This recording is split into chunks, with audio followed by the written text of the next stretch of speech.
नजर डालते हैं। देखिए, विकसित भारत संकल्प यात्रा के 50 दिन पूरे होने के मौके पर पीएम मोदी ने इसके लाभार्थियों से बातचीत की और प्रधानमंत्री ने कहा कि इतने कम समय में इस यात्रा से 11 करोड़ लोगों का जुड़ना अपने आप में अभूतपूर्व है। प्रधानमंत्री बोले, हम समाज में अंतिम पायदान पर खड़े व्यक्ति तक पहुंचे हैं। चलिए अगली बड़ी अच्छी खबर है दोस्तों, कच्चे तेल को लेकर बड़ी खबर। देखिए, भारत को इस जगह पर मिले 26 कुएं जहां से कच्चे तेल का उत्पादन भी शुरू हो चुका है। खुद हमारे देश के पेट्रोलियम मंत्री हरदीप सिंह पुरी की तरफ से ये जानकारी दी गई है कि देश में नया तेल का भंडार मिला है और देश में पहली बार क्रूड ऑयल निकाला गया, जो कच्चा तेल होता है ना पेट्रोल डीजल बनाने के लिए, वो मिला है। कृष्णा गोदावरी बेसिन में काकीनाडा के तट से 30 किलोमीटर दूर पहली बार कल कच्चा तेल निकाला गया। ये लोकेशन भारत में कहां पर पड़ती है? साउथ में। आप देख सकते हैं इस भारत के नक्शे में मैप पर। गहरे समंदर में भारत को बड़ी कामयाबी मिली। अब यहाँ से हर दिन 45,000 बैरल तेल और 10 मिलियन क्यूबिक मीटर गैस का प्रोडक्शन शुरू हो चुका है। देश की सरकारी petroleum company oil and natural gas corporation ONGC ने बंगाल की खाड़ी में कृष्णा गोदावरी बेसिन में अपनी समुद्र परियोजना से तेल उत्पादन शुरू कर दिया है और उम्मीद है दोस्तों कि इससे भारत में जल्द ही पेट्रोल डीजल की कीमतों पर भी असर देखने को मिलेगा और कीमतें थोड़ी कम होगी। हरदीप सिंह पुरी ने ट्वीट करते हुए इसका एक वीडियो भी जारी किया और बधाई भी दी। चलिए दोस्तों अगली बड़ी खबर है, अडानी ग्रुप ने टेक ओवर की एक और कंपनी सीमेंट सेक्टर में गौतम अडानी का दबदबा और बढ़ा है। जी हां, दरअसल अडानी ग्रुप की सहायक कंपनी ACC ने एशियन कंक्रीट्स एंड सीमेंट्स की हिस्सेदारी खरीदी है। ये डील 425 करोड़ रुपए में हुई। इससे अडानी ग्रुप के शेयर मार्केट पर भी असर पड़ेगा। चलिए बैंकिंग न्यूज से बड़ी खबर आ रही है, HDFC बैंक ने MCLR रेट्स बढ़ा दिए हैं। अब लोन पर आपको ज्यादा ब्याज देना पड़ेगा। हर तरह के loan, home loan, car loan, auto loan, personal loan, इनकी EMI बढ़ने वाली है अगर आपने HDFC बैंक से लोन लिया हुआ तो, क्योंकि बैंक ने अपनी MCLR में 10 बेसिस पॉइंट की बढ़ोतरी की है और ये नई दरें आज से ही लागू हो चुकी है। ये देख सकते हैं इस बढ़ोतरी के बाद अब बैंक का नया MCLR कितना हो गया। हाल ही में अन्य बैंकों की तरफ से भी लोन की रेटें बढ़ाई गई थी, उसकी भी जानकारी यहाँ दी हुई है। चलिए दोस्तों, रेल यात्रियों के लिए बड़ी शानदार खबर आ रही है। अब एक ही मोबाइल ऐप पर मिल जाएगी रेलवे की सारी सुविधाएं। यात्रियों की परेशानी दूर होगी और अलग अलग मोबाइल ऐप के झंझट से भी छुटकारा मिलेगा। अभी आपको बताओगा IRCTC भारतीय रेलवे में खान-पान का अलग ऐप है, टिकट बुकिंग का अलग ऐप है। तो अब मुसाफिरों की राह आसान करेगा रेलवे। एक सुपर ऐप बना दिया जहां एक ही मोबाइल ऐप पर सारी सुविधाएं मिलेगी, जिसमें टिकट बुकिंग से लेकर PNR स्टेटस चेक करना हो, ट्रेन ट्रैकिंग, ट्रेन में food delivery, flight ticket booking समेत सारी सुविधाएं मिलेगी। ये केंद्र सरकार के उमंग ऐप की तरह है जहां ढेर सारी सुविधाओं का आप फायदा ले पाएंगे। रेल अधिकारियों का कहना है कि इस मोबाइल ऐप के डेवलपमेंट का काम शुरू हो चुका है। इसे पूरा तैयार होने में तकरीबन 3 साल लगेंगे, 90 करोड़ रुपए खर्च होंगे, है ना। और चलिए दोस्तों अगली बड़ी अच्छी खबर आ रही है, किसानों और गरीबों को भी पैक्स के जरिए मिलेगा सस्ती दवाओं का लाभ। केंद्रीय गृह मंत्री अमित शाह की तरफ से यह बड़ी घोषणा की गई है। पैक्स का मतलब होता है दोस्तों प्राइमरी एग्रीकल्चरल क्रेडिट सोसाइटीज, प्राथमिक कृषि ऋण समितियों के जरिए भारतीय जन औषधि केंद्रों की ही तरह अब गांव में भी किसान और गरीब लोगों को सस्ती दवा मिलेगी। गृह मंत्री ने कहा कि अभी हमारे देश में 10,000 से ज्यादा जन औषधि केंद्र हैं, जिनसे पिछले 9 वर्षों में गरीबों को तकरीबन 25,000 करोड़ रुपए की बचत हुई है दवाओं के मामले में। चलिए दोस्तों अगला बड़ा महत्वपूर्ण अपडेट है, अगर आपने भी PPF या सुकन्या समृद्धि योजना जैसे अकाउंट खुलवा रखे हैं तो उनमें मिनिमम अमाउंट जमा कर दें, क्योंकि 31 मार्च तक अगर आप ऐसा नहीं करोगे तो आपकी ये स्कीम्स का अकाउंट बंद हो जाएगा। हर फाइनेंशियल ईयर में आपको बताऊंगा इन योजनाओं में कम से कम जो मिनिमम इन्वेस्टमेंट राशि होती है वो डालना जरूरी होता है। जैसे PPF के लिए 500 रुपए है, सुकन्या समृद्धि योजना में हर महीने कम से कम 250 रुपए जमा कराने पड़ते हैं। अगर आप ऐसा नहीं करते हो आखिरी तारीख से पहले तो फिर आप पर 50 रुपए की पेनल्टी लगेगी। और इसी तरह से PPF अकाउंट में भी मिनिमम डिपॉजिट न करने पर आपको कई तरह की परेशानियां आ सकती है। हर साल के हिसाब से यहाँ पर भी 50 रुपए का जुर्माना देना होगा। ठीक है, तो 31 मार्च से पहले आप इन योजनाओं में निवेश कर दें। चलिए अगली बड़ी अच्छी खबर है, अमेरिका में भी राम मंदिर का जश्न होगा। 20 जनवरी को शिकागो समेत कई शहरों में निकाली जाएगी कार रैली। जैसे जैसे 22 तारीख नजदीक आ रही है राम मंदिर उद्घाटन की, वैसे वैसे तैयारियां भी जोरों शोरों पर चल रही है। खबर है कि प्राण प्रतिष्ठा के दिन यानी 22 तारीख के दिन अमेरिका, ब्रिटेन समेत दुनिया के 50 से ज्यादा देशों में राम उत्सव मनाया जाएगा। अमेरिका में 300, ब्रिटेन में 25, कनाडा व ऑस्ट्रेलिया में 30 से ज्यादा जगहों पर राम उत्सव का आयोजन होगा। और अमेरिका के तो टाइम्स स्क्वायर पर भी राम मंदिर प्राण प्रतिष्ठा कार्यक्रम को लाइव दिखाया जाएगा। ये किसी भारतीय प्रोग्राम की पहली लाइव स्क्रीनिंग होगी यहाँ पर। और देखिए राम मंदिर से जुड़ी एक अनोखी खबर, सरस्वती देवी जिन्होंने 30 साल तक के लिए मौन व्रत रखने की कसम खाई हुई है और अब ये राम मंदिर उद्घाटन पर अपना मौन व्रत तोड़ेंगी। आखिर कौन है ये सरस्वती देवी? आपको बता दूं झारखंड के धनबाद जिले के करवाटांड गांव की रहने वाली है ये मां सरस्वती। इनकी उम्र है 85 साल। इन्हें कलयुग की माता सबरी भी कहते हैं, जिन्होंने राम मंदिर के इंतजार में 30 सालों से मौन व्रत रखा हुआ है। बोली नहीं है ये किसी से, अब तक एक शब्द भी अपने मुंह से नहीं निकाला। अब ये अपने मौन व्रत को तोड़ेगी 22 जनवरी के दिन। और वहीं देखिए राम मंदिर की प्राण प्रतिष्ठा के पहले अयोध्या पहुंची जटायु की मूर्ति भी। पीएम मोदी के पूजन वंदन के बाद मंदिर परिसर में इस मूर्ति को स्थापित किया जाएगा। कितनी विशाल मूर्तियां आप देख सकते हैं तस्वीर में। और बड़ी खबर देखिए, राजस्थान भरतपुर से निकली 108 फुट लंबी अगरबत्ती ये उत्तर प्रदेश आगरा होते हुए अयोध्या पहुंचेगी। 1.5 महीने तक जलकर 50 किलोमीटर में फैलाएगी सुगंध। इतनी लंबी अगरबत्ती जो राम मंदिर के लिए निकाली गई है, देखिए जरा। अच्छा, एक छोटे लड़के की अनोखी दास्तान देखिए आप। स्केटिंग करते हुए अयोध्या चला 10 साल का हिमांशु। 9 दिन में 700 किलोमीटर का सफर तय करेगा स्केटिंग के जरिए। और इनसे जब लोगों ने पूछा सर्दी कैसी लग रही तो ये बोले कि राम की कृपा है। ये राजस्थान के अलवर के रहने वाले हैं जो हाथ में श्री राम का ध्वज लिए स्केटिंग करते हुए अयोध्या पहुंच रहे हैं। जगह जगह लोग इनसे मुलाकात कर रहे हैं और इनका स्वागत भी कर रहे हैं। तस्वीरें आप देख सकते हैं। वाकई में दोस्तों मात्र 10 साल की उम्र में इस लड़के हिमांशु की प्रभु श्री राम के प्रति इतनी श्रद्धा को सैल्यूट यार। क्या आप भी श्री राम को दिल से इतना ही चाहते हैं? अगर हाँ तो इस वीडियो पर अभी का भी लाइक करके मुझे बताइए। लाइक कीजिए और कमेंट कीजिए। देखो दोस्तों, धर्म मजहब चाहे किसी का कुछ भी क्यों ना हो, जो मर्यादा पुरुषोत्तम प्रभु श्री राम के जीवन के आदर्श हैं, सिद्धांत हैं, उन्हें अगर कोई अपने जीवन में उतार ले तो वाकई में जीवन की कई कठिनाइयां दूर हो जाती हैं। जीवन का एक लक्ष्य, एक नई दिशा मिलती है और आप सफलता पाने के और नजदीक पहुंच जाते हैं। राइट? अगर आप भी मेरी बात से सहमत हैं तो कमेंट करके बताइए मुझे। चलिए फिलहाल बढ़ते हैं अगली बड़ी खबरों की तरफ। देखिए आप, हिमाचल प्रदेश में पुलिस कांस्टेबल भर्ती के नियमों में बदलाव किया है। अब 6 फीट लंबे युवाओं को 6 अतिरिक्त अंक मिलेंगे, यानी कि 6 एक्स्ट्रा मार्क्स मिलेंगे। और 5.5 फीट हाइट वाले हजारों युवाओं को एक बड़ा झटका भी लगा इस नियम से। कुल मिलाकर हिमाचल प्रदेश में पुलिस कांस्टेबल भर्ती में लंबाई के हिसाब से अतिरिक्त अंक दिए जाएंगे, जिसके अलग अलग क्राइटेरिया की जानकारी भी आप देख सकते हैं। और पुलिस कांस्टेबल के लिए 1500 मीटर दौड़ भी जरूरी होगी। एनसीसी कैडेट को भी अतिरिक्त अंक मिलेंगे एनसीसी के प्रमाण पत्र के। और 30% पद महिलाओं के भरे जाएंगे। आरक्षण रहेगा महिलाओं को। हिमाचल प्रदेश कैबिनेट बैठक में कांस्टेबल के 1228 पद भरने की जो मंजूरी मिली है, इसमें 30% पद महिलाओं के लिए भरे जाएंगे और सभी वर्गों के लिए 1 इंच लंबाई भी बढ़ाई गई है। ये कुछ एचपी सरकार की तरफ से संशोधित भर्ती नियम जारी किए गए हैं, है ना। और वहीं देखिए अगला अपडेट, पंजाब में बसों में जितनी सीटें होगी उतनी ही सवारी बैठ पाएगी। 23 जनवरी से रोडवेज कर्मचारी खुद लागू करेंगे ये नियम। पंजाब में रोडवेज कर्मचारी अगले महीने हड़ताल करने जा रहे हैं और इससे पहले सवारियों को लेकर भी रोडवेज कर्मचारियों का कहना कि अब जितनी सीट होगी उतनी ही सवारियों को बिठाया जाएगा। चलिए बड़ी खबर है, मध्य प्रदेश में शीतलहर के चलते स्कूलों का समय बदला गया। 20 जनवरी तक सुबह 10 बजे से स्कूल खुलेंगे। मध्य प्रदेश के कई जिलों में बारिश और कोहरे का भी अलर्ट है और इसीलिए स्कूलों में ये टाइमिंग बदली गई है। पुरानी पेंशन योजना को लेकर बड़ी खबर आ रही है दोस्तों। केंद्र और राज्य सरकार के कर्मियों ने पुरानी पेंशन योजना की मांग को लेकर देश भर में शुरू की रिले हंगर स्ट्राइक। ओपीएस के लिए गठित national joint council of action में कई एसोसिएशन ने भी हिस्सा लिया, जिसकी जानकारी भी आप देख सकते हैं। और कर्मचारियों की मांग है कि ये स्ट्राइक की हड़ताल और बड़ी कर दी जाएगी अगर सरकार इनकी मांग को नहीं मानती है तो। चलिए अगला बड़ा फैसला देखिए, डीजीसीए ने पायलट्स की ड्यूटी टाइम से जुड़े नियमों में भी बदलाव किया। अब साप्ताहिक विश्राम अवधि को बढ़ाकर 48 घंटे कर दिया गया। इसके अलावा रात के घंटे बढ़ाने और रात में उतरने वाले विमानों की संख्या 6 से बढ़ाकर केवल 2 करने का प्रावधान किया है, ताकि जो हवाई जहाज उड़ाने वाले पायलट्स होते हैं ना, उनको थकान ना आए और हवाई दुर्घटनाएं होने की संभावना ना रहे। इसलिए पायलटों को थकने पर अब ज्यादा आराम मिलेगा। इतना ही नहीं, एयरलाइंस कंपनियों को अब पायलट्स की क्रू मेंबर्स की थकान रिपोर्ट भी डीजीसीए को सौंपनी होगी। ये संशोधित नए नियम इसी साल 1 जून 2024 से लागू होने जा रहे हैं। ओके, और दोस्तों भारत के लिए एक बड़े गर्व की खबर निकल कर आ रही, देखिए आप, डब्ल्यूएचओ ने आयुष शब्दावली को अंतर्राष्ट्रीय सूची में शामिल किया। भारतीय नामों को दुनिया में मिली पहचान। जो भारत के आयुष शब्दावली है ना, जैसे आयुष से जुड़े नाम जैसे आयुर्वेद हो गया, यूनानी, सिद्धा, होम्योपैथी समेत कई सारी चिकित्सा में रोगों का वर्गीकरण हुआ, जिन्हें अंतर्राष्ट्रीय स्तर पर डब्ल्यूएचओ ने स्थान दिया। यानी अब अमेरिका, चीन, जापान, यूके समेत सभी देश बुखार से लेकर अन्य सभी तरह की बीमारियों के भारतीय नाम भी जान सकेंगे, क्योंकि ग्लोबली डब्ल्यूएचओ ने इन नामों को मंजूरी दे दी है। और इससे भारत में भी उपचार में आसानी होगी और सरकार ने एक प्लान भी बनाया कि बीमारियों के कोड भी विकसित किए जाएंगे। ज्यादा जानकारी आप देख सकते हैं इस बारे में। चलिए टेक्नोलॉजी से बड़ी खबर आ रही है कि माइक्रोसॉफ्ट विंडोज के साथ अब आपको वर्ड पैड एप्लीकेशन जो आती है सॉफ्टवेयर, वो नहीं मिलेगा। कंपनी 28 साल बाद इस एप्लीकेशन को विंडोज डिफॉल्ट वर्जन से हटाने जा रही है और यहाँ तक कि अब री इंस्टॉल भी नहीं होगा। वर्ड पैड अगर आपने चलाया होगा तो पुराने एक्सपी में इसका लुक कुछ यूं होता था। चलिए दोस्तों अगली बड़ी शानदार खबर है दिव्यांग जनों के लिए। देखिए आप, दिव्यांगों की सहायता के लिए पहली बार राष्ट्रीय टोल फ्री हेल्पलाइन नंबर शुरू किया सरकार ने। इस नंबर के जरिए सरकारी योजनाओं की जानकारी भी मिलेगी लोगों को कि कौन कौन सी सरकारी योजनाएं जो दिव्यांग जनों के लिए सरकार ने चलाई हुई है। ये टोल फ्री नंबर भी आप स्क्रीन पर देख सकते हैं। इनका सरकार ने उद्घाटन किया 1800222014। अगर आपके आसपास भी नजदीकी कोई दिव्यांग रहता है मोहल्ले में, गली में, तो आप जरूर इन नंबरों की जानकारी उन तक पहुंचाएं। इस हेल्पलाइन का उद्देश्य है दिव्यांगों की शिक्षा, सहायक उपकरण, सामाजिक आर्थिक पुनर्वास और सरकारी योजनाओं की जानकारी सब कुछ सारी हेल्पलाइन इस नंबर के जरिए ले पाएंगे। अच्छा, वैसे दिव्यांग जनों की बात हो रही है दोस्तों, तो आपको बता दूं उत्तर प्रदेश में भी योगी सरकार ने बड़ा शानदार फैसला लिया। यूपी में सिटी बसों में भी अब मुफ्त में सफर कर सकेंगे दिव्यांग और यहाँ तक कि प्रमोशन में भी आरक्षण का लाभ मिलेगा दिव्यांग लोगों को। इसे लेकर प्रशासन की तरफ से निर्देश भी जारी हो चुके हैं। चलिए अगली बड़ी खबर आ रही है कि 1 फरवरी से शुरू होगी तीर्थ दर्शन योजना। बुजुर्ग यात्रियों को रामलला के दर्शन फ्लाइट के जरिए कराए जाएंगे। मध्य प्रदेश की मोहनलाल सरकार ये फरवरी से बुजुर्ग तीर्थ यात्रियों के लिए नई योजना शुरू करने जा रही है। और बड़ी खबर है, सुप्रीम कोर्ट ने सरकार को जारी किया नोटिस। ऑनलाइन गेमिंग कंपनियों पर 1.5 लाख करोड़ रुपए जीएसटी को लेकर जवाब भी मांगा। हाल ही में आपको बताऊंगा केंद्र सरकार ने 28% जीएसटी टैक्स गैम्बलिंग वगैरह पर लागू किया था, तो उस संबंध में भी सुप्रीम कोर्ट ने सरकार से रिपोर्ट मांगी है। चलिए बड़ी खबर है, भारत मालदीव विवाद से लक्षद्वीप से जुड़ी कंपनी को बड़ा फायदा हुआ। प्रवेग कंपनी के स्टॉक में 20% की बढ़ोतरी देखी गई। लक्षद्वीप के लिए सर्च 3400% बढ़ गया गूगल पर भी। अभी एक दिन पहले आपको बताऊंगा पीएम मोदी और भारत के लिए मालदीव के 3 मंत्रियों ने अपमानजनक टिप्पणी की थी, तो अब इस मुद्दे पर भारत ने मालदीव के हाई कमिश्नर से कहा कि रिश्ते सुधारने की जिम्मेदारी मालदीव के राष्ट्रपति मुइज्जू की है। यहाँ तक कि मालदीव के पूर्व उपराष्ट्रपति ने भी कहा कि भारत से माफी मांगे मालदीव सरकार और पीएम मोदी से बातचीत करे मालदीव के प्रेसिडेंट। सोशल मीडिया पर भी छिड़ी जंग ने ऐसा लिया रूप, ट्रेवल पोर्टल ने भी मालदीव की बुकिंग बंद कर दी। इजी माई ट्रिप कंपनी जो है ना, उसने मालदीव के लिए बुकिंग ही बंद कर दी। यहाँ तक कि कई सारी एयरलाइंस कंपनियों ने तो फ्लाइट सेवा भी बंद कर दी मालदीव के लिए, फिलहाल टेम्परेरीली। और भारत के मुसलमानों ने भी क्या कहा, देखिए, भारतीय मुसलमान पीएम मोदी की आलोचना बर्दाश्त नहीं करेगा। मौलाना बोले कि देश के लोगों से माफी मांगे मालदीव। अब ये मुद्दा काफी तुल पकड़ता जा रहा। देखते हैं आगे इस पर क्या अपडेट आता है, मैं आपको बता दूंगा। फिलहाल देखिए अगली बड़ी अच्छी खबर, पहली बार कर्तव्य पथ पर कदमताल करेंगी महिला वायु अग्निवीर सैनिक। अभी जो 26 जनवरी आ रही गणतंत्र दिवस, इस मौके पर पहली बार भारतीय वायुसेना की अग्निवीर महिला सैनिक परेड का हिस्सा बन रही है। इस बार परेड में रक्षा बलों की 2 महिला टुकड़ियां मार्च करेगी और इससे दुनिया देखेगी कि भारत की लड़कियां, भारत की महिलाएं भी किसी से पीछे नहीं है। अच्छा, भारत के विकास और तरक्की पर भी एक बड़ी अच्छी खबर आ रही है कि बुलेट ट्रेन प्रोजेक्ट को लेकर खुशखबरी आई है। सरकार ने 100% पूरा कर दिया ट्रेन प्रोजेक्ट से जुड़ा ये काम, और वो काम है दोस्तों जमीन अधिग्रहण का। बुलेट ट्रेन निर्माण का प्रोजेक्ट भारत में जोरों शोरों से चला और अभी जमीन अधिग्रहण का काम कंप्लीट हो चुका है। गुजरात, महाराष्ट्र में प्रोजेक्ट के सिविल कॉन्ट्रैक्ट भी दिए गए। सूरत बिलीमोरा के बीच सबसे पहले चलेगी ये बुलेट ट्रेन। 100% लैंड एक्वायर्ड हो चुकी है और ये बुलेट ट्रेन बनने के बाद इसका रूट क्या रहेगा, जिसकी जानकारी भी आप इस नक्शे के जरिए देख सकते हैं। बुलेट ट्रेन की रफ्तार दोस्तों हवाई जहाज की रफ्तार से भी तेज होगी। चलिए अगली बड़ी खबर है, बिल्किस बानो गैंगरेप मामले में सुप्रीम कोर्ट ने बड़ा फैसला सुनाया। जेल में ही रहेंगे 11 आरोपी। गुजरात सरकार को बड़ा झटका लगा। 23 साल पुराना प्रभात गुप्ता हत्याकांड के मामले में सुप्रीम कोर्ट ने यह बड़ा फैसला सुनाया। हालांकि केंद्रीय मंत्री अजय मिश्रा टेनी को राहत मिली इस मामले में। दोस्तों इस बिल्किस केस की भयावहता सुनकर आपकी भी रूह कांप जाएगी। एक गर्भवती महिला की पिटाई की जाती है, सामूहिक दुष्कर्म किया जाता है, मासूम बच्चे को पटक कर मार डाला जाता है, और बिल्किस के साथ उस दिन क्या क्या नहीं हुआ।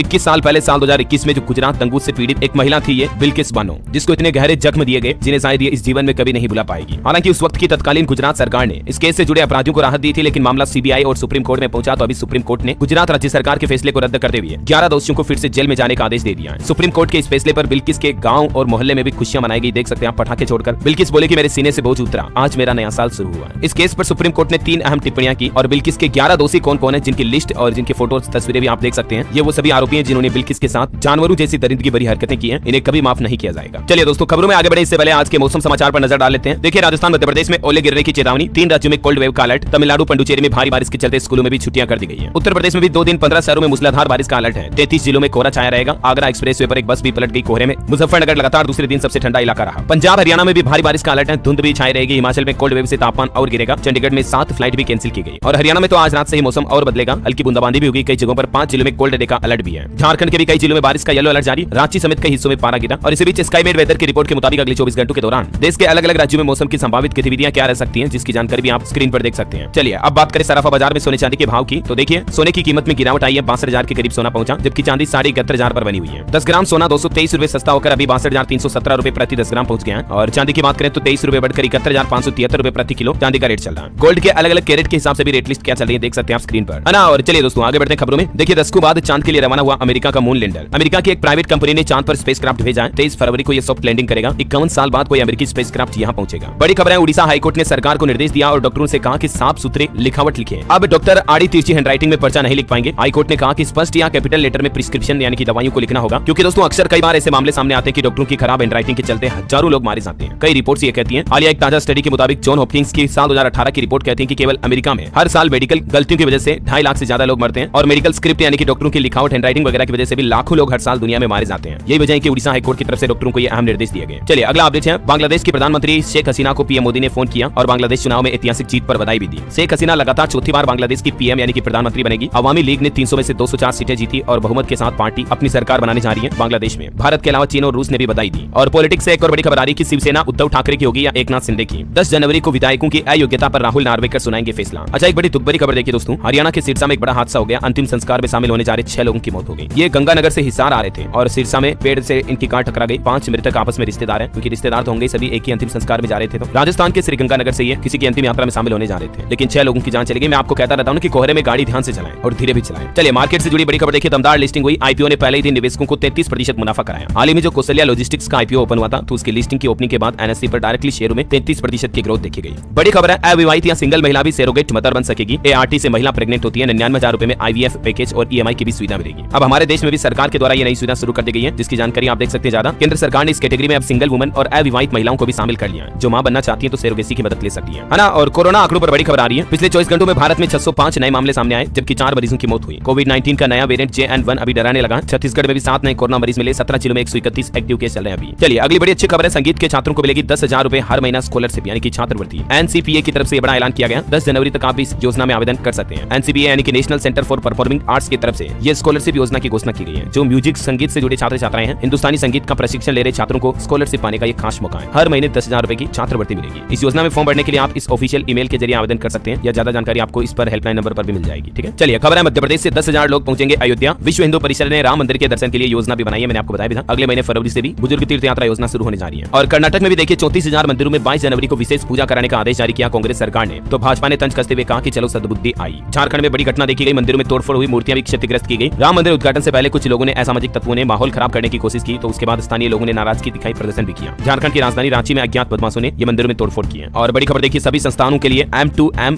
WPAN पंजीकरण अनिवार्य होगा। विदेशी निवेशकों ने बाजार में डाले 4,800 करोड़, ये तो ठीक है, लेकिन दूरसंचार विभाग की तरफ से एक नया नियम लागू कर दिया है। M2M का मतलब होता है मशीन टू मशीन और WPAN का मतलब होता है वायरलेस पर्सनल एरिया नेटवर्क। तो डिपार्टमेंट ऑफ टेलीकम्युनिकेशन DOT की ओर से, दूरसंचार विभाग की ओर से इन व्यवसायों से जुड़ी सभी कंपनियों के लिए ये नए आदेश, नए नियम जारी कर दिए हैं। चलिए बड़ी खबर आ रही है, 29,000 से ज्यादा फर्जी फर्मों का भंडाफोड़ हुआ। महाराष्ट्र सबसे आगे रहा। जीएसटी अधिकारियों को सफलता मिली। हमारे देश में हजारों की संख्या में बोगस फर्म चल रही थी। खबर है दोस्तों, दिल्ली के प्रगति मैदान में लगेगी द हार्ट ऑफ आर्ट प्रदर्शनी, जहां आप हर तरह की कलाकृति खरीद पाएंगे। 4,000 से ज्यादा विभिन्न शैलियों के चित्र भी आपको यहाँ देखने को मिलेंगे। दिल्ली में 19 से 21 जनवरी को प्रगति मैदान में इसका आयोजन होगा। हाल ही में इससे पहले मुंबई में भी इसकी एग्जीबिशन लगी थी। और बड़ी खबर है, अप्रैल से शुरू होगा हरियाणा हिसार एयरपोर्ट। इन 6 शहरों से जुड़ेगा 70 सीटर विमान भी यहाँ से उड़ान भरेगा। उत्तर प्रदेश वाराणसी, लखनऊ, अंबाला तक हवाई जहाज चलाए जाएंगे। खबर है, उड़ीसा का पूरी जगन्नाथ कॉरिडोर बनकर तैयार हो चुका है। 17 जनवरी को मुख्यमंत्री नवीन पटनायक इसका उद्घाटन करेंगे। और खबर आ रही दोस्तों, ब्रिटेन के प्रधानमंत्री ऋषि सुनक के मंत्री भारत की 3 दिवसीय यात्रा पर आ रहे हैं। तमिलनाडु में गुजरात का दौरा करेंगे तारिक अहमद, जो कि ब्रिटेन के दक्षिण एशिया मंत्री हैं। चलिए बड़ी चौंकाने वाली खबर सामने आ रही है। ITR रिपोर्ट को लेकर देखिए आप। ITR फाइल करने वालों की संख्या करीब 4 गुना हुई। 100 करोड़ से ज्यादा कमाने वालों की कमाई भी घटी है। और मार्केट से एक और अपडेट है। बाजार बंद होने के बाद अब auto company Bajaj auto limited की तरफ से ऐलान किया गया 40 लाख शेयरों का बायबैक करेगी ये कंपनी। एक साल में इसके स्टॉक्स ने 93% तक का रिटर्न दिया है। और खबर है, साल 2030 तक हर घर घर EV पहुंचाने के लिए भारत सरकार को करना होगा ये काम। CII की रिपोर्ट में यह बड़ा खुलासा हुआ है। अभी हमारे देश में 9,000 से ज्यादा public electric vehicle charging station चालू हैं और रिपोर्ट्स कहते हैं कि साल 2030 तक 18,000 सार्वजनिक EV चार्जिंग स्टेशन लगाने होंगे, अगर सरकार इलेक्ट्रिक व्हीकल को बढ़ावा देना चाहती है तो। और बड़ी खबर है, मारुति सुजुकी ने भी दावा किया कि ऑटो लोन अगर महंगा हुआ तो कर सकती है पैसेंजर गाड़ियों की बिक्री भी। अच्छा, एक और सरकारी फैसले से जुड़ी खबर देखिए आप। सरकार के फैसले से बड़ा मक्के का भाव, पोल्ट्री इंडस्ट्री की जरूरत पूरा करने के लिए AIPBA ने की ड्यूटी फ्री इंपोर्ट की मांग भी। हाल ही में आपको बताऊंगा सरकार की तरफ से मक्के की इंपोर्ट ड्यूटी वगैरह पर फैसला लिया था, तो उसके बाद अब पोल्ट्री इंडस्ट्री जहां पर सबसे ज्यादा मक्का काम आता है मुर्गियों के लिए, जहां अंडा उत्पादन होता है, वहां मक्के की सबसे ज्यादा मांग रहती है, वहां बहुत महंगा मिल रहा है। वैसे आपको बता दूं एक फैक्ट, भारत दुनिया में मक्के का छठा सबसे बड़ा उत्पादक देश है, लेकिन उन इंडस्ट्री के लिए मक्के की मांग बढ़ रही है तो कीमतें भी काफी महंगी पड़ रही है। और खबर है फिर से शुरू होगा दिल्ली के कनॉट प्लेस का स्मोक टावर, जिससे प्रदूषण पर लगाम लगती है, तो पर्यावरण मंत्री गोपाल राय ने बकाया क्लियर करने का आदेश भी दिया। अच्छा, राम भक्तों के लिए एक और अच्छी खबर है दोस्तों, अयोध्या में अब आप आसमान से भी अयोध्या के दर्शन कर पाएंगे। राम मंदिर का ड्रोन व्यू भी हेलीकॉप्टर के जरिए देख पाएंगे। यूपी पर्यटन विभाग की तरफ से हेलीकॉप्टर सेवा शुरू की गई है। और खबर है वाइब्रेंट गुजरात समिट में भाग लेने गुजरात अहमदाबाद पहुंचे पीएम मोदी। विश्व के कई बड़े नेता यहां शिरकत करेंगे। 10 तारीख से इसकी शुरुआत होने जा रही है ना। और बड़ी खबर है, अब हिमपात के बाद भी शिमला में ठप नहीं होगा यातायात। कैल्शियम क्लोराइड के साथ ब्राइन दिखाएगा मैजिक। दरअसल अब सड़कों पर बर्फ से यातायात ठप नहीं होगा, क्योंकि इन केमिकल के छिड़काव से बर्फ जल्दी पिघलकर साइड हो जाएगी। ये हिमाचल सरकार ने नया प्लान बनाया है। और खबर देखिए, हिमाचल में राजीव गांधी स्वरोजगार स्टार्टअप योजना की अधिसूचना भी जारी हुई। अब इस उम्र तक इलेक्ट्रिक व्हीकल खरीद का लाभ मिलेगा, जिसमें सरकार का कहना है कि ई वाहन के लिए 18 से 23 साल के युवा आवेदन कर सकते हैं। और भी ज्यादा जानकारी आप देख सकते हैं इस बारे में। और खबर है दोस्तों, अब ट्रेनों में भी लगेगा जल संयंत्र। भाभा परमाणु अनुसंधान केंद्र और भारतीय रेल की संयुक्त पहल शुरू हुई है, जहां अब आपको रेल यात्रियों को मतलब ट्रेन में कोच में स्वच्छ, सुरक्षित और मिनरल युक्त पानी पीने का फायदा मिलेगा। और बड़ी खबर देखिए, हिमाचल में पर्यटक अब होटलों में QR कोड के जरिए भी भुगतान कर पाएंगे। सीएम सुक्खू ने जारी किए निर्देश। अच्छा, उत्तराखंड में भी जारी हुआ सख्त आदेश। अब इस इलाके में शादी में नहीं कर सकेंगे बियर और डीजे पार्टी। फास्ट फूड पर भी लगी रोक। नियम तोड़ने पर एक्शन भी लिया जाएगा। उत्तराखंड के जोनसार के खतफरटाड़ से जुड़े 18 गांवों में विवाह समारोह पर इन सभी गतिविधियों पर प्रतिबंध लग चुका है। खबर है दोस्तों, मध्य प्रदेश में 3 साल से लंबित इंदौर एलिवेटेड ब्रिज का 17 जनवरी को भूमि पूजन होगा और इससे लोगों को सड़क जाम से मुक्ति मिलेगी। चलिए बड़ी खबर है, यमुना एक्सप्रेसवे पर टोल टैक्स से मिलेगी राहत। नोएडा एयरपोर्ट जाने के लिए जून तक तैयार होगी एक और सर्विस रोड। वैसे टोल टैक्स से जुड़ी एक और बड़ी खबर आ रही है। उत्तर प्रदेश में देखिए, पेट्रोल से भी ज्यादा टोल टैक्स लग रहा है कई जगहों पर। मतलब इतनी कम दूरी के बीच अलग अलग टोल प्लाजा लगे हुए हैं, जहां से जहां तक पहुंचने में पेट्रोल भी उतना नहीं जलता ना, उससे ज्यादा टोल टैक्स देना पड़ जाता है। जबकि हाल ही में देश के परिवहन मंत्री नितिन गडकरी ने कहा था कि 60 किलोमीटर में 2 टोल हो तो एक अवैध माना जाएगा, मगर उनकी बात को भी कोई नहीं माना। और यूपी में कई जगहों पर ये लिस्ट भी आप देख सकते हैं जहां टोल टैक्स काफी नजदीकी में लगाए हुए हैं। चलिए बड़ी खबर आ रही है, राजस्थान की भजनलाल सरकार का बड़ा फैसला। सेवानिवृत्त अधिकारियों और कर्मचारियों की सेवा समाप्त की जाएगी, जिनको संविदा के रूप में इतने दिन उनसे सेवा ली जा रही थी, तो इस संबंध में निर्देश भी जारी कर दिए हैं। और खबर है, नए साल पर झारखंड की हेमंत सोरेन सरकार ने भी बड़ा तोहफा दिया। नियोजन पदाधिकारियों की सैलरी बढ़ाई गई, बकाया भुगतान भी जल्दी जारी किया जाएगा। नियोजन पदाधिकारियों के पहले स्वीकृत वेतनमान 6500 से 10,500 थे, तो उनको बढ़ाकर अब कितना निर्धारित किया गया, जिसकी जानकारी भी आप देख सकते हैं। उन्हें भी अलग अलग पे स्केल के हिसाब से वेतनमान मिलेगा। और सरकारी कर्मचारियों की बात हो रही है तो आपको बताऊं, बिहार से भी एक अच्छी खबर है। देखिए, नीतीश सरकार ने भी कर दी मुझ 2 लाख से ज्यादा सेविका, सहायिका और पंचायत प्रतिनिधियों का मानदेय बढ़ा दिया गया। 1 अप्रैल 2024 से ही इन्हें बढ़ा हुआ मानदेय का लाभ मिलेगा। आंगनबाड़ी सेविकाओं को अभी जो 5,950 रुपए भत्ता के रूप में मिलते हैं, उसे बढ़ाकर 7,000 रुपए कर दिया गया बिहार में। और जो सहायिकाएं हैं उन्हें 4,000 रुपए मिलेंगे, सेविकाओं को 7,000 मिलेंगे। अप्रैल से ही ये बढ़ा हुआ भत्ता मिलेगा। और जो मुखिया है उनको 5,000, तो पंच को मिलेंगे मानदेय में 800 रुपए। ये अलग अलग वेतनमान में बढ़ोतरी की है बिहार सरकार ने पंचायत लेवल पर, ठीक है। और बड़ी खबर देखिए, आप 50 साल बाद अब पूरी होगी फिन्ना सिंह परियोजना। हिमाचल प्रदेश में केंद्र सरकार ने 300 करोड़ के बजट को मंजूरी दी है। हिमाचल के जिला कांगड़ा चंबा के लोगों को 50 साल के अटके इस प्रोजेक्ट का लाभ मिलेगा। बैंकिंग न्यूज से बड़ी खबर आ रही है, इस बैंक ने लॉन्च किए 2 खास अकाउंट्स। डेबिट कार्ड से ट्रांजैक्शन करने पर भी कैशबैक मिलेगा क्रेडिट कार्ड की तरह। गांव कस्बों के ग्राहकों को भी कई फायदे मिलेंगे। एयू स्मॉल फाइनेंस बैंक की तरफ से ये 2 नए डेबिट कार्ड युक्त अकाउंट लॉन्च किए हैं। चलिए बड़ी खबर देखिए, उत्तर प्रदेश में इलाहाबाद हाईकोर्ट का अहम फैसला। अंशकालिक कर्मचारी भी समान वेतन के हकदार हैं। याची को समान वेतन देने का आदेश भी दिया एक ऐसे मामले की सुनवाई करते हुए। और खबर देखिए, आप राजस्थान में जो एक सीट पर चुनाव रह रहे थे, वहां पर मंत्री साहब भी खुद चुनाव हार गए। हार के बाद सुरेंद्र पाल टीटी ने मंत्री पद से इस्तीफा दिया। कांग्रेस प्रत्याशी ने 11,000 वोटों से इनको हराया। एमएलए चुने जाने से पहले मंत्री बना दिए गए थे। राजस्थान विधानसभा चुनाव में श्री कर्णपुर सीट पर जो पहले कांग्रेस प्रत्याशी के निधन के कारण चुनाव टाल दिए गए थे, तो वो चुनाव अब संपन्न हुए हैं। अच्छा, बड़ी खबर है, 22 जनवरी को किन्नर समाज देश भर में दीपावली की तरह त्योहार मनाएगा। जूना अखाड़ा किन्नर समाज की महामंडलेश्वर पवित्रानंद गिरी बोली के समारोह में हम बधाई गाना चाहते हैं। बड़ी खबर है, पंजाब में स्टूडेंट्स के बाद अब अध्यापकों को भी बड़ी राहत मिली है। 10वीं तक के टीचर्स स्कूल नहीं आएंगे, ऑनलाइन पढ़ाएंगे। 11वीं 12वीं की कक्षाएं ऑफलाइन पढ़ाई चलेगी। सर्दी को देखते हुए पंजाब सरकार की तरफ से यह फैसला लिया। और बड़ी खबर आ रही है, हरियाणा के गुरुग्राम में जो मॉडल दिव्या मर्डर केस था, उस पर अब एक नई गर्लफ्रेंड की एंट्री हुई है। गुरुग्राम होटल में मर्डर कर अभिजीत ने दिल्ली से प्रेमिका को बुलाया। अब पुलिस उसके घर भी पहुंची। ये तीनों मुख्य अपराधी अभी भी कस्टडी में है और इनसे पूछताछ की जा रही इस मामले को सुलझाने के लिए। और खबर है दोस्तों, गुजरात के 5 शहरों में अंतर्राष्ट्रीय पतंग महोत्सव शुरू हुआ। मुख्यमंत्री भूपेंद्र पटेल ने महोत्सव का उद्घाटन किया। पतंगों में राम मंदिर और श्री राम की झलक भी दिखाई दी। और ये पतंग महोत्सव 14 जनवरी तक चलेगा। चलिए खबर है, हिमाचल प्रदेश में कीरतपुर मनाली 4 लेन होगा और सुरक्षित। मंडी में लैंडस्लाइड रोकने के लिए 2 किलोमीटर लंबी सुरंग बनाई जाएगी। केंद्र सरकार ने दी मंजूरी। अच्छा, उत्तराखंड में उत्तरकाशी में मुख्यमंत्री पुष्कर सिंह धामी ने रोड शो किया। बड़ी संख्या में पहुंचे लोग 291 करोड़ की योजनाओं का लोकार्पण और शिलान्यास भी किया। एजुकेशन पर अपडेट है, दिल्ली अधीनस्थ सेवा चयन बोर्ड ने 2354 पदों पर भर्ती निकाली। सरकारी नौकरी को लेकर अपडेट है। 7 फरवरी 2024 तक आवेदन कर सकते हैं। 9 तारीख से आज से आवेदन शुरू हो चुके हैं, ठीक है। इसके लिए ऑफिशियल पोर्टल ये है। और वहीं देखिए, हरियाणा सरकार को भी हाईकोर्ट से बड़ा झटका लगा। पीजीटी गणित के 315 पदों की भर्ती का परिणाम रद्द किया गया। और सरकारी नौकरी पर एक और अपडेट है, भारतीय डाक विभाग ने स्टाफ कार ड्राइवर के पदों पर भी भर्ती निकाली है। 10वीं पास युवाओं को भी मौका है। 60,000 से ज्यादा सैलरी होगी। हालांकि वैकेंसी इसमें कमी है 78, लेकिन फिर भी 10वीं पास युवा भी अप्लाई कर सकते हैं। तो मैं आपको बता देता हूँ, 6 जनवरी से इसके लिए आवेदन शुरू हो चुके हैं। 16 फरवरी लास्ट डेट है, ठीक है। और इसके ऑफिशियल वेबसाइट है indiapost.gov.in के माध्यम से आप ऑनलाइन अप्लाई कर सकते हैं। ये भर्ती का PDF नोटिफिकेशन भी आप देख सकते हैं। चलिए अगली खबर है दोस्तों, तमिलनाडु के चेन्नई में अगले सप्ताह ही डेटा सेंटर खोलेगी रिलायंस कंपनी। जो अभी एक दिन पहले तमिलनाडु के GIS समिट में मुकेश अंबानी ने घोषणा की थी ना। टाटा इलेक्ट्रॉनिक्स और पेगाट्रॉन समेत अन्य कंपनियां भी तमिलनाडु में निवेश करने जा रही। टोटल GIM 2024 तमिलनाडु में 6 लाख करोड़ रुपए से ज्यादा के निवेश प्रस्ताव है। अडानी समूह भी 42,700 करोड़ का निवेश करेगा तमिलनाडु में। मुख्यमंत्री M.K. स्टालिन की उपस्थिति में समझौता होते हुए। और टेक्नोलॉजी से जुड़ी एक और खबर है, एप्पल विजन प्रो 2 फरवरी से अमेरिका में बिकना शुरू हो जाएगा। 19 जनवरी से इसकी बुकिंग शुरू हुई। टिम कुक बोले कि ये स्पेशल कंप्यूटिंग युग की शुरुआत है। वही मोबाइल लॉन्चिंग पर भी अपडेट है। ओप्पो रेनो 11 स्मार्टफोन सीरीज 12 जनवरी को लॉन्च करने जा रही है ओप्पो कंपनी। कीमत इसकी 28,000 रुपए तक रह सकती है। और खबर है दोस्तों, क्रेडिट कार्ड के जरिए भी आप फ्री में देख सकते हैं movie. RBL play, PVR, Kotak और एसबीआई एलिट समेत कई सारे क्रेडिट कार्ड पर फ्री टिकट और डिस्काउंट के ऑफर चल रहे हैं। खबर है, फ्लिपकार्ट कंपनी 1500 एम्प्लॉयज की छटनी करेगी, मतलब लोगों को नौकरी से बाहर निकलेगी। आजकल बहुत सारी कंपनियां छटनी कर रही है। और अंतरराष्ट्रीय न्यूज पर खबर देखिए आप, भारत के बाद जर्मनी में भी किसानों ने आंदोलन शुरू कर दिया। सड़कों पर खाद फैलाई किसानों ने। टैक्स में दी जाने वाली छूट खत्म करने के फैसले से नाराज हुए किसान भाई लोग जर्मनी सरकार के। चलिए अंत में आज के राशिफल पर नजर डालें तो देखिए आज कर्क राशि के लोगों को नौकरी में प्रमोशन मिलेगा।